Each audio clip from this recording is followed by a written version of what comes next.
everybody, and welcome to another episode of the podcast Rise and Tell with Sheekha.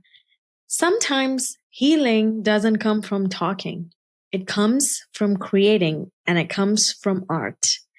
In this episode, I had the absolute pleasure and honor of sitting down with this founder of Art as Therapy, Rapinder Kaur. Rapinder talked to me about how art can help process pain, thoughts, how it can help reclaim identity, and how it helps reconnect with ourselves. She not only helped me realize that we need to incorporate art at every stage in our life and be a child again, but she also helped me figure out that resting is okay. Taking some time for yourself, whatever that means for you, is completely okay. I was mesmerized by the concept of art as therapy, and I am sure you are going to be mesmerized by this concept too.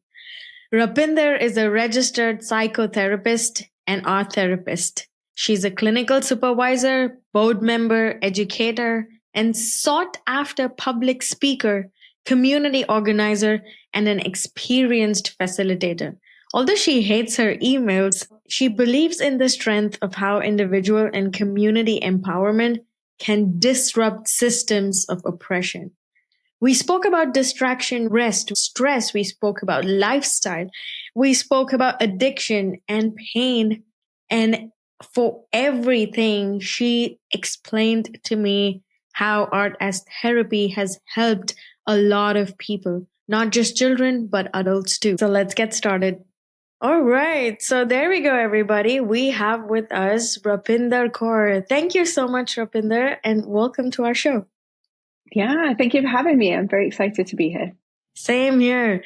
My first question, and I am pretty sure that everybody who's listening or viewing this episode is excited to know, how does creativity help in terms of therapy? What a fantastic question. Because often when I say that I'm an art therapist, they don't actually know what that is. Some people do, but some people are not familiar. So they will say, what is that? And so I have a question for you, actually. I have a question. When you think of therapy, when you think of a therapy office, what comes to mind? The usual, the couch and the cozy setting, and something that looks very homely, and a place that makes you comfortable speaking or sharing your vulnerable thoughts. Yeah, absolutely. So yeah, when you look at sort of popular like shows, when they show a therapist, there's always couches in there and a box of tissues and a plant and a lamp and maybe some like psychology books in the background. Right. When you come into a creative arts space, when you come into an art therapy office, let's say, or play therapy office or a drama therapy office, what you're going to find is you're going to find all of those things, plus maybe not couches, not white couches, and there's a reason for that. But you're probably going to find lots of art supplies and play materials and materials that could be used by a drama therapist. And almost immediately when you come into a space where there are art materials, there is this sort of sense of joy that is sort of invoked. And there is a sense of playfulness. So we work with children. I have worked with children. I work with adults right now. So even when adults come into this space, there's nothing, with a box of crayons just brings a smile on most people's faces, right? Unless, of course, they had some difficult experiences in their art class. Generally speaking, there's a sense of joyfulness and playfulness that almost immediately is in that space. And so that's just sort of one aspect that it makes, especially children, makes them feel very comfortable when they're coming into that therapy space. Why creativity and therapy? Why is that so useful? Is because I believe that making art, and it isn't that you have to be an artist. It isn't about being good at art or having artistic skill. It's based on this idea that all of us have creativity within us. We all have this creative drive.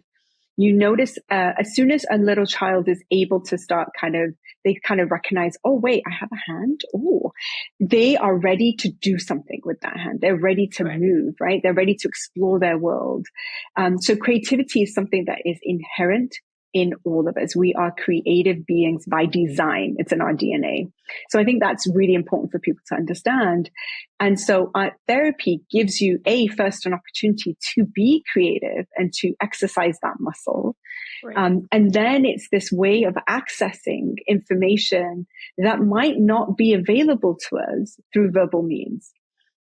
Because sometimes what we truly feel, especially if we're feeling a lot of pain, especially if we've gone through an experience that has been very difficult, maybe it's an experience we've gone through when we were children, we may not be able to articulate that into words. It may be very difficult to do that, even for people who have a really good grasp of verbal knowledge, or they're able to express themselves verbally.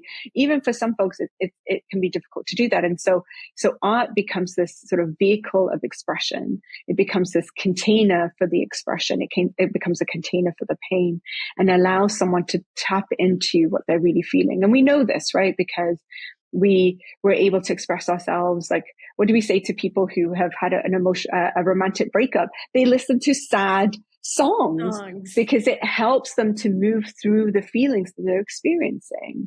And when there's joyful moments in our lives, whether it's a wedding or a birth, there's always music in those moments. Culturally too, speaking, there's music in all of those moments. Yeah. Oh, wow. Beautifully put. And you said the right thing there when you said you don't have to be creative to express yourself. So when you were explaining this in the back of my mind, I'm like, oh my God, I am the worst at drawing or painting. So how can a person like me be comfortable if I walk into your office and I say, okay, this is my first session. I see a box of crayons, but I suck at drawing. So how would you help me open up if I'm not that creative? Yeah. So you're right. We're all creative. We may not be artistic. Little children, they have no issues with it. They grab that crayon, right? And then they just make a mark and they make a scribble. And they're not thinking about it, right? They're not thinking, am I doing a good job? Is this what I should be doing? Am I supposed to be doing this? They're not asking any of those questions. They are grabbing that crayon and they are making the mark. So that's the invitation. The invitation is, let's just make a mark. Let's just make a scribble. Let's just draw a line and see what happens. Let's just play.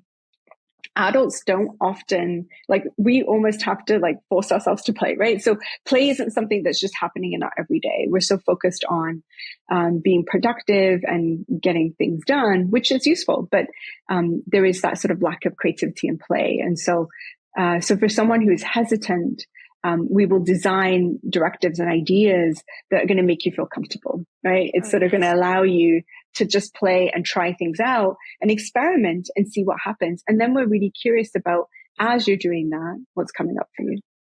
Got it. Okay. So this is interesting. But my question to you, Rapinder, would be, has there been a situation where you really had to force, I know you've been dealing with children and now you're dealing with adults too, but has there been a situation where someone's very hesitant to pick up or be creative or, or even open up or share? How does that process look through, and how does art as therapy help someone who's very strong-willed like that, who doesn't want to open up? Yeah, for sure. That I've definitely had an experience of that. I mean, when I started my career, I was working with children that were part of the child welfare system. So what that means is that they were taken away from their families because there was abuse and neglect, or there was sort of the families didn't have the capacity to be able to take care of their children for various different reasons. Right? It wasn't their fault that there was systemic issues of why these children were not able to stay with their families, and so they were living in a group home, in a residential home, and I was working there as an art therapist, and so so I was inviting them to participate in their art therapy session because we felt that they needed that support, and they didn't even want to come in the room, and if they did come into the room, they didn't want to sit down, and if they did sit down, they didn't want to engage in the art, and the reason for that was because they didn't feel safe. There wasn't that emotion, there wasn't that sort of nervous system safety. They didn't trust adults. They had been let down by adults, many, many different adults in their lives.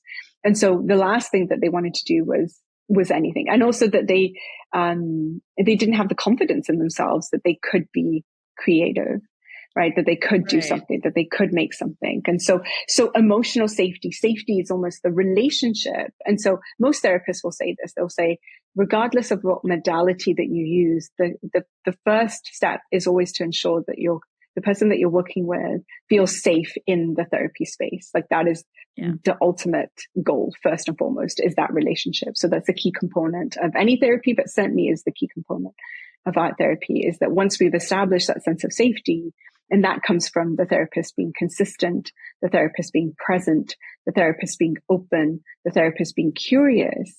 And in art therapy, it's really useful because there are other types of therapy where folks might say, okay, if you don't want to come, then that's it. We're going to end the session. We're not going to, we're going to end this appointment. And until you're ready, we're not going to start this. Right. From an art therapy perspective, we're really conscious about what else is happening for the client and really meeting the client where they're at. So if there is that resistance, we're going to be very curious about why are they resistant? What does that mean? And really being able to sort of show up for that client and say, we're here. And you don't have to do anything in order for you and I to be in this space together. Right. So we're really co-creating a space that works for them, as opposed to me as the therapist sort of asserting my power and privilege in that space and saying, nope, you have to come and you have to do, right. Like, so it really isn't about that. Right. And so it's a very gentle approach. It's a very friendly approach. It's a welcoming approach. It's really saying, let's meet you where you're at. Oh, nice. That is so fun. It sounds so much fun, and it's so interesting to know this. I had no idea before this that art was even used as therapy, or, that it could even help. I know usually it's journaling and, it's okay, note down your feelings or write it down. But art, it's, very interesting. So let's pivot a little bit, Rapinder. I really want to know, what was the driving force behind art as therapy, and what made you even start this? Yeah.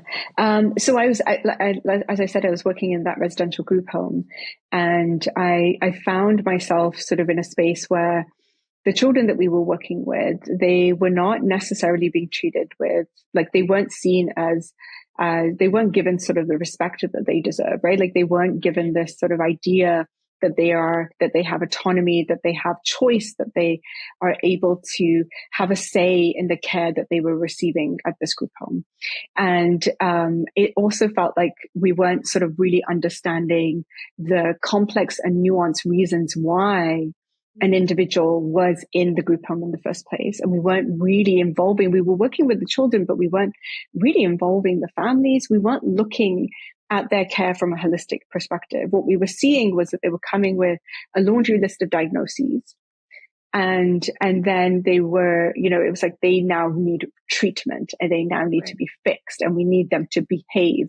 And it sort of felt almost like it was sort of like this kind of like prison system type of vibe, right? Like, as opposed to it being a space that was nurturing and kind and caring. And so when that place closed down, and I knew that I wanted to open up my own practice, but, it was a little bit sooner perhaps because it closed down abruptly.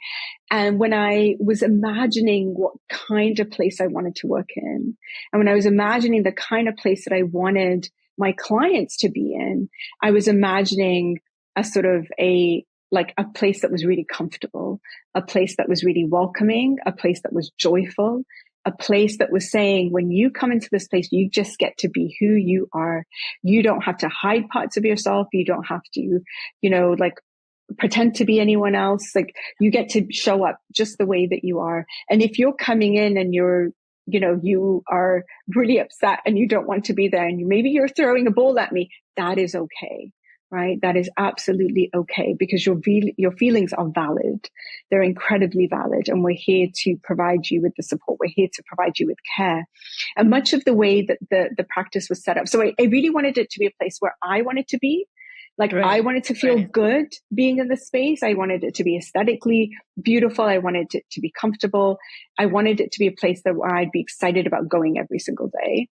And so, when we set that, when we, want to put the space together, I have to say that the space, is very much grounded in sort of my own kind of cultural, religious kind of background. And so, in those sort of, it's sort of guided, like the guiding philosophy behind artist therapy is very much grounded in kind of what I knew growing up, which is this sort of idea of like Punjabi radical hospitality, which is, it doesn't matter who you are. If you are coming to our house, you are treated like you're the divine, right? You're treated with so much respect, and you're treated with so much love.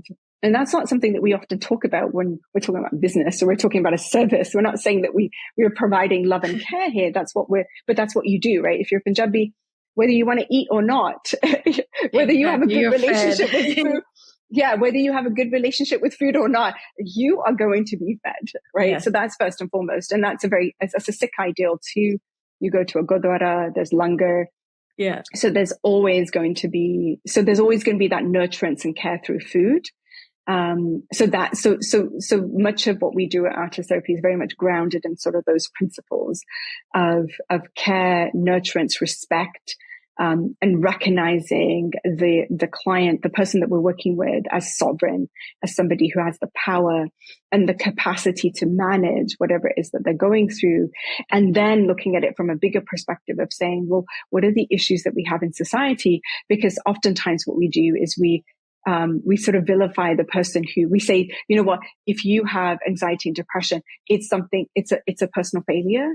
And what we're saying, no, let's put this in a broader context, because, if you're stressed and you're depressed and you're anxious, is it because there's something wrong with you? Or is it because you're suffering because of you're going through food insecurity or poverty, or you can't get a job because of the system because of what's happening in our economic environment right now? And is that really a failing of yours, or is this a failing, is this a more collective failing, right?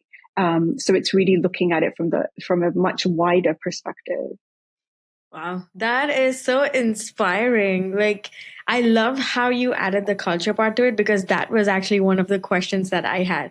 How does culture play a role in what you did and the kind of people that you get to the clinic or, to the office? And I think you've already answered it, and that's just on point.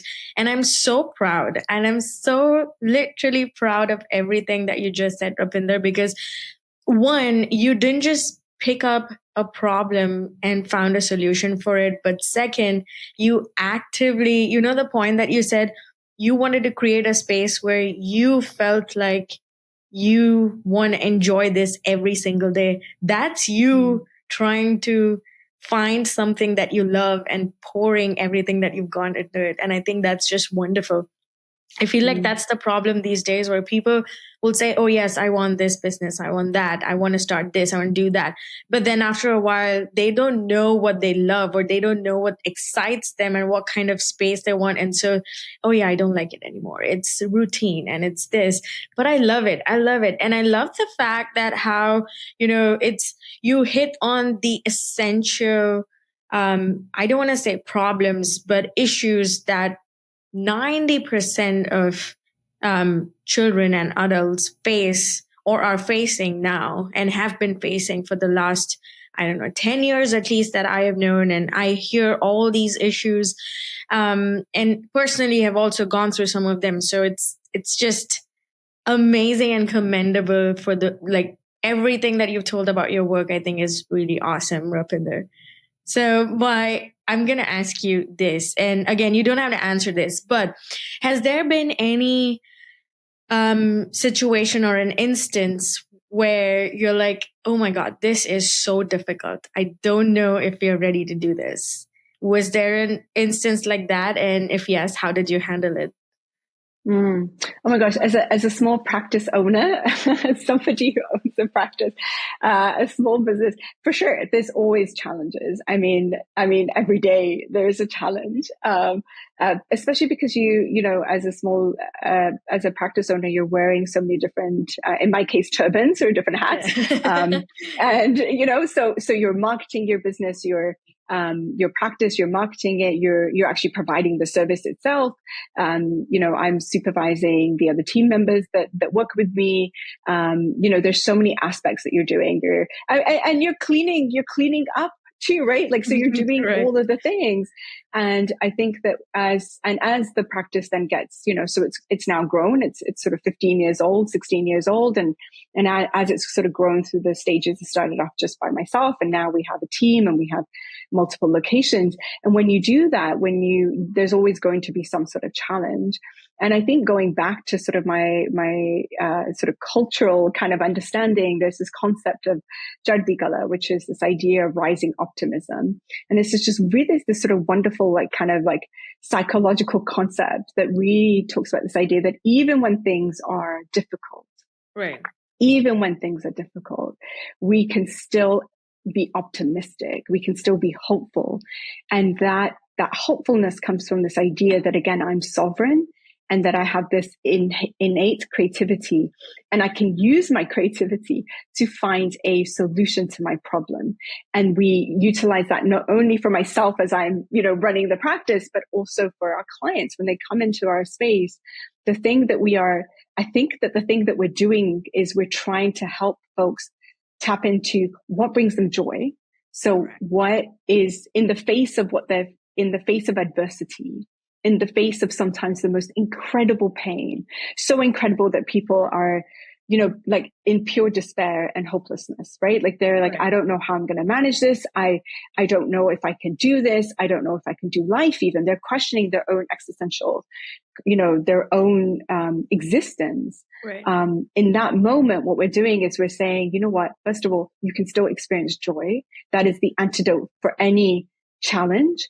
And then the other is that you have this capacity to find a way out of this, or a way forward, or imagine a different way. And that's where the art becomes so powerful, because it allows you to look at different perspectives. It allows you to look at things from a very different way. And so if I'm coming in and I'm saying, look, I think I failed, you know, I think that I'm a terrible parent. I don't think I'm not doing well at my job. I can't keep my house clean. You know, I'm always overwhelmed. And so we start to look at that from a different perspective, and we say, well, can we talk about what you are doing? And that's incredibly powerful. Look at so we're reminding people of their power, and we're reminding people of their capacity for joy. And I think that that's what makes this work so meaningful. And yeah, so I definitely think there's always going to be a challenge. Like that's just, we know that, right? Yeah. We live in challenging times right now. We've never before have we lived in so much darkness, right? Yeah. And yeah, I think that there is light. There is definitely light. And when we connect with our creativity and our inner power, we can find a path forward, and trying to find it together, right? So we're not doing that. I'm not doing this by myself. So often the question I ask of my clients, especially the adults, is, who's in your corner, right? Yeah. Who is in your corner? Who can you connect with that aligns with your vision? And who can help you get there? Because we can't do this by ourselves. Our problems are way too big, right? We created these problems together. Now we can solve them together too.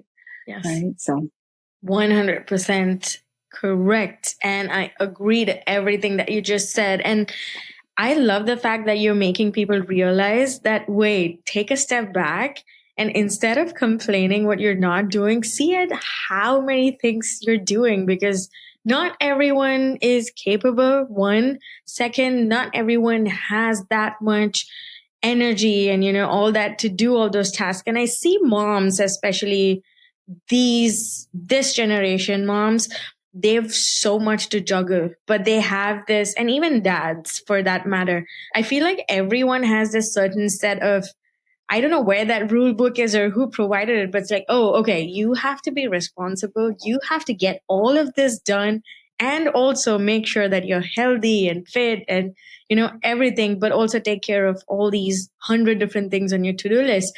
And oftentimes I feel like when we measure to that list that I don't know who created, you're like, oh my God, I think I'm failing because, okay, I've got like 5 things done out of this list, but not the other 90 things are impossible. And I love how you're making people think that, okay, go back and see that you at least managed to do those 5 things and that you're not failing, but you can get there and you're doing it together. I think that says a lot about you.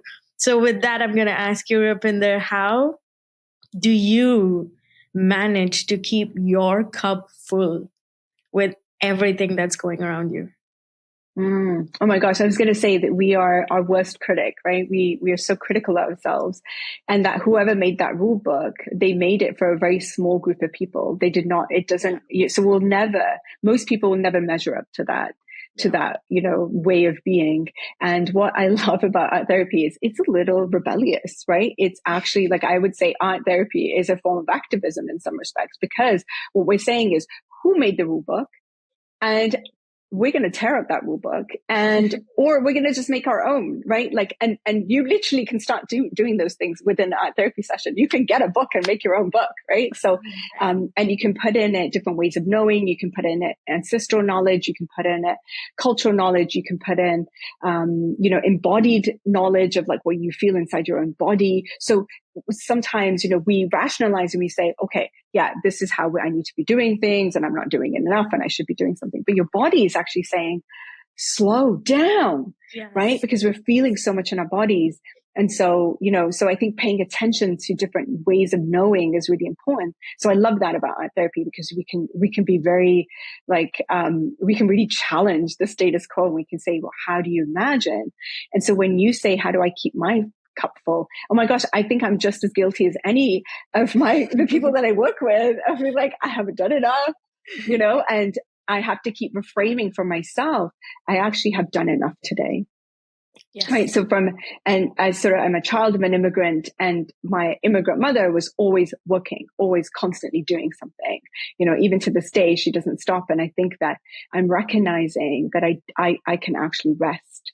And so reframing is one, and reminding myself, preaching what I'm sharing with my clients, I'm actually, trying to apply to myself.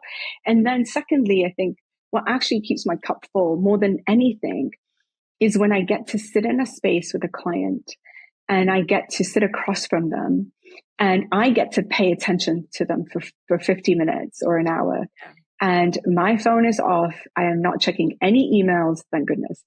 And I just get to be present. That's it. That's all I'm doing. I'm not fixing the problem. I am not solving the problem. That's not my job. My job is to be present. And so when I'm present, and then two people are together in that presence, and then I sit and hold the space, and we make space for whatever is on their mind, whatever pain they're experiencing, whatever they're feeling. Right. And we make space for that, and we witness that pain. Right. And then what happens is that there's this thing that happens throughout the session. But like, as you go through the session, there's this pain that sort of comes out, and we hold it, and we care for it, and we nurture it. And then we remind ourselves of the client's power.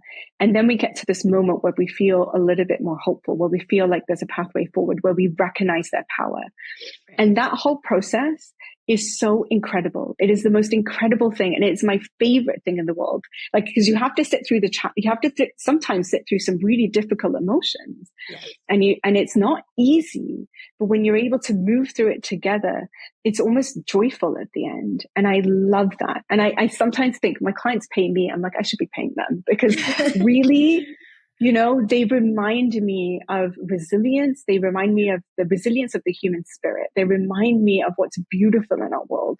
They remind me that there is hope. And so I never leave a session feeling like, I actually feel, I feel inspired every single time I leave a therapy session. And in a world where we're so disconnected from one another, where we're so fragmented, where, we're so distracted, not even disconnected. I think that we are connected, but our attention is divided. Our attention is taken away by different things. And social media happens to be one of them. My email inbox is definitely one of them.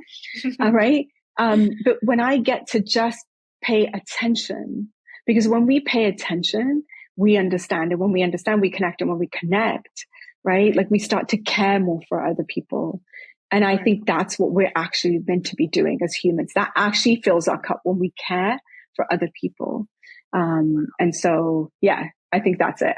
And so as someone who's a caregiver, in order to keep my cup full, I need to make sure that I'm also receiving that care. But yeah, I love my job. I have nothing else to say. Like the business side of it, it's okay. But the human side of it, oh my gosh, it's the most incredible thing ever. Yeah, it shows. It shows how motivated and how driven you are and how much you love what you do, Rapinder. It is so obvious.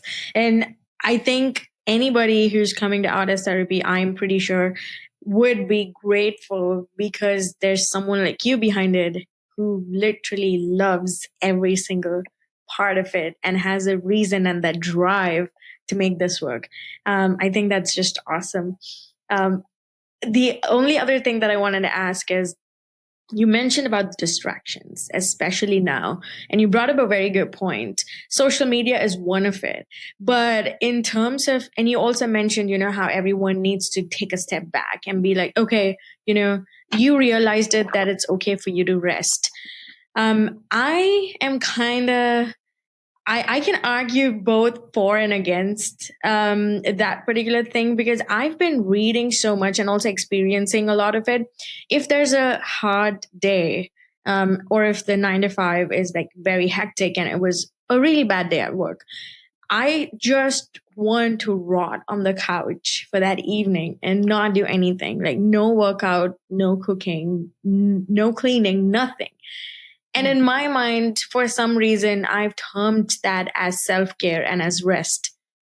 But on the other hand, I'm also that motivated, driven individual who wants, who has like 50 things on a to-do list and who wants to tick everyone off of the list. And I'm like, oh my God, I wasted this entire evening. I could have done 10 different things, but I was on the couch rotting and I'm scrolling for no reason. But even when I'm scrolling, I'm seeing clips of videos and of people who are saying, oh my God, stop wasting your evenings, do something about it. And so I'm like, okay, what do you call, like, define what would be proper rest when you're actually burnt out and not just, having a bad day at work, but like when you're really burnt out and your work is bad, you're like, okay, you've had enough. Define what rest would look like for you. You're picking up so many great points. Yeah, my goodness. I think this is the first thing that comes to mind is first of all, I think that rule book you were talking about earlier is coming into play here, isn't it? Because the companies on social media, they're designed to sell things to us, right? So they are going to sell products to us, right? And they're also going to say, you need to exercise more, you need to eat more, and you said it earlier too, that like there is a incredible amount of pressure on people these days of sort of really like leveling up all the time. Yeah. And, and doing really, I public speak. So I often on Instagram get, like adverts for improve your public speaking skills and become an even better leader than you already are. So we're constantly being bombarded with this information. And I think, so what's important to recognize is where's this message, that this thought inside my brain, this narrative inside my brain that says, I've just wasted my evening. Where does that come from? Number one. Number two is having a little bit of self-compassion and saying, like, would you really say if you were talking to your friend and your friend was on the couch and your friend had no energy other than to scroll, what would you say to your friend? It's fine. Totally fine. You deserve it. You've had a really difficult day. Yeah. That was a really difficult day. And you would not vilify your friend. You would not say to your friend, you're just wasting your time,? And so I think that it's really important to ask the question, like, why is it that I'm lying on the couch and why is it that I don't have the energy? And then ask yourself the question, what do I need? Right? Yes. And I think that that's what rest is. Rest is when you answer the question, what do I need? So you're saying, you know what? I've had such a day that I cannot do anything other than lie down. Right. So so that is rest, right? And I think there's lots of different forms of rest, and you're going to need it at different times. But ultimately, the kind of rest that is restorative is always, Dr. Dan Siegel has like this nice little kind of resource that's called the 7 healthy ways to keep a healthy brain, or something like that. There's a sort of a healthy platter or something, and in that he talks about that we need downtime, we need time in, so we need time to reflect. Right. We need playtime, rest time, and we need productive time. So we need all of those things. And I think that you as an individual can then decide how much. So some people might need more downtime than other people. Some people may need more reflecting time than other people. I think as a society, we're probably getting a lot less time in. Yeah. We're getting a lot less time to actually reflect on our emotions because we're constantly consuming content, right? That's so correct. Right. And so that's where going out in nature is useful. That's where, in-person meeting, in-person playing together, being together is usually the most restorative. And then rest sometimes is as simple as like, I'm getting enough sleep. I'm drinking enough water. I'm getting enough nutrition. So when folks come in and say, I feel depressed, my first questions are, how much sleep are you getting? How much water did you drink today? Did you even eat anything today? What does your nutrition look like? A good night's rest, if you can get it, because I know some people really struggle with sleep and I really feel for them. But if you can get a good night's rest, that's going to solve 80% of your problems. It's like, don't go to the grocery store when you're hungry. It's like, don't make a big decision if you're tired, right? Like, so, yeah. So it's really asking yourself that question, what do I need? And your body will tell you, your body will say, sit down. Or your body will say, give me some water. If you pay attention to what's going on in our bodies, or your body will say, I need a walk. Or your body will say, I need to sleep. Right. So, yeah. Oh my God. You just touched like the most debatable thing right there when you said that we don't get enough time to rest because of all these distractions and social media and phone. And I feel like that's a big problem because youngsters, adults, children, everyone are in front of different sizes of screen all throughout their day. They start with the phone, move to the laptop, then to the TV, back to the phone. And again, that's just going on and on. I'm like, not enough people are bored. When I was talking about this to my colleagues, and we were talking about what different kinds of vacations people on the team like to take. And I said, I will pay to go to a place that doesn't have Wi-Fi, no network, no TV, nothing. And it's just woods, nature, and me, and maybe a little food. And they're like, is something wrong with you? I'm like, I think something's wrong with you, because why would you want to be distracted and again bombarded with all these things that are, not helping you focus on what's right for you, or helping you even give you a minute to think, okay, what's going on with me? What's going on with my life? And yeah, so you're absolutely right. It feels like I got a mini therapy session done here. So thank you so much for that, Rapinder.